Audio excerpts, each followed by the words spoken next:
Nebulous is thinking through a response to the haziness that I feel sometimes in walking through day to day and not having some clarity in terms of people understanding who we are and where we come from. A part of that is mapping a shoreline. A part of that is looking at the shoreline along a river system.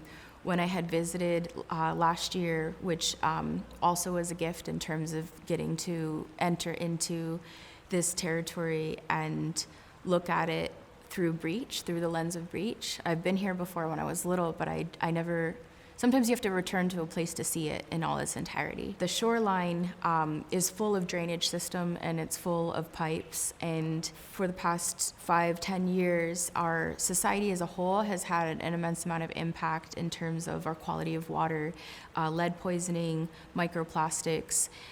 That began to kind of ignite in my mind, and specifically when I was a little bit south of the Wilder Dam, there were some pipe and drainage units that were going out into the river.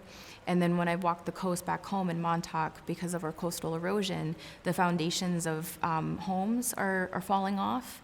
So there are these remnants that are tossed and tumbled in the water that decay a little bit and that things begin to grow on.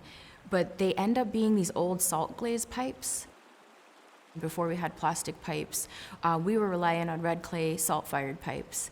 And if we had that system, which is a laborious system because most people have roots going into the old clay pipes and they have to get them replaced, well, what are they replacing them with? They're not replacing them with the red clay pipes because they don't want to have to put that labor in again. So we've shifted to metals and plastics that are killing us, killing our kids. And often our cities, our towns don't even acknowledge or show us or teach us that this is in your water, this might be in your drainage system.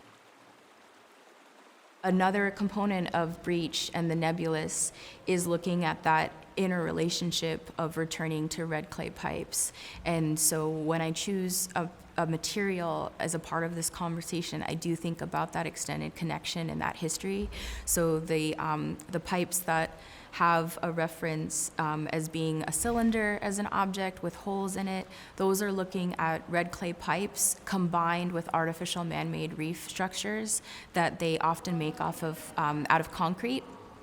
And then they put those concrete pieces in the ocean. And even that is full of irony because concrete needs lime and sand and elements that are extracting from a shoreline. The sand of a shoreline to create concrete to protect a shoreline is also an aspect of that absurdity.